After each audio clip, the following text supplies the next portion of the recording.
El prólogo nos presenta a Job.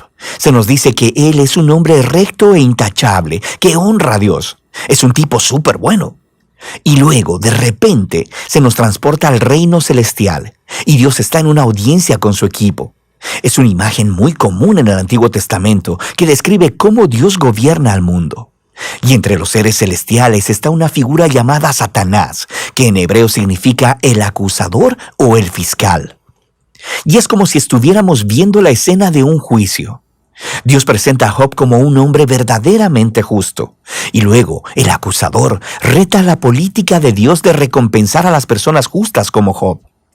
Él dice, la única razón por la que Job te obedece es porque lo bendices con prosperidad. Deja que Job sufra y entonces veremos qué tan justo es en realidad. Y luego, Dios accede a permitir que el acusador cause sufrimiento sobre Job.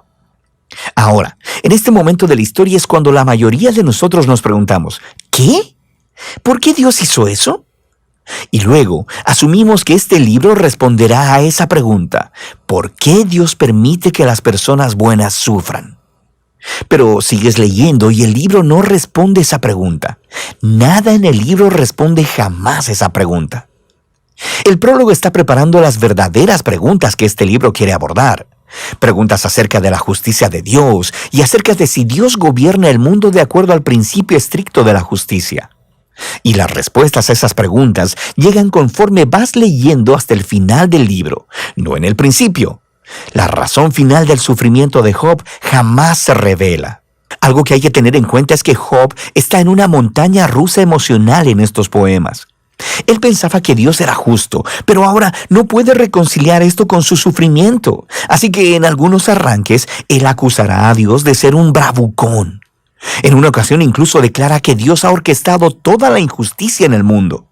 Pero al momento en que pronuncia ese pensamiento, se aterroriza de este, porque él quiere tener esperanza y creer que Dios es verdaderamente justo. En esta sección, Job está fuera de control. Así que hace una última declaración de su inocencia y luego demanda que Dios se aparezca personalmente para explicarse. De repente, Dios se aparece en un torbellino y le responde a Job personalmente. Primero responde a la acusación de Job de que es injusto e incompetente para gobernar el universo. Así que Dios lleva a Job en un tour virtual del universo y le empieza a hacer todas estas preguntas acerca del orden y el origen del cosmos. ¿Estaba Job ahí cuando Dios diseñó la tierra u organizó las constelaciones? ¿Job ha ordenado alguna vez la salida del sol o controlado el clima? Dios tiene sus ojos en todos estos detalles cósmicos que Job ni siquiera ha concebido.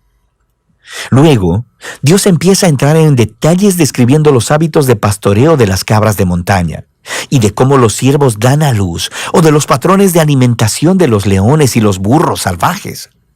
¿Cuál es el punto de todo esto? Primero que nada, muestra que el universo es un lugar vasto y complejo, y Dios tiene sus ojos sobre todo, cada detalle. Job, por otro lado, solo puede fundamentarse en el pequeño horizonte de su experiencia de vida. Su visión del mundo es muy limitada, así que lo que parece injusticia divina desde el punto de vista de Dios necesita ser visto desde un contexto infinitamente mayor.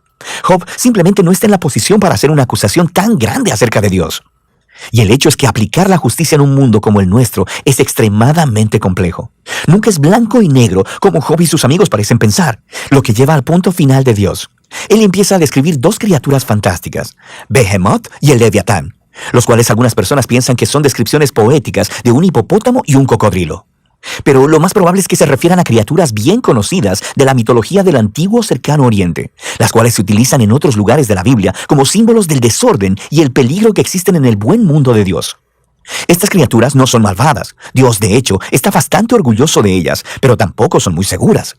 El punto es que el mundo de Dios es asombroso y muy bueno, pero no es perfecto y no siempre seguro.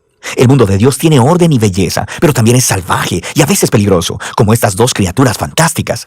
Así que volvemos a la gran pregunta del sufrimiento de Job. ¿Por qué hay sufrimiento en el mundo de Dios? Ya sea que venga de los terremotos, los animales salvajes o de otros humanos, Dios no explica por qué. Lo que él dice es que vivimos en un mundo extremadamente complejo y asombroso, que por lo menos en este punto no está diseñado para prevenir el sufrimiento. Y esa es la respuesta de Dios.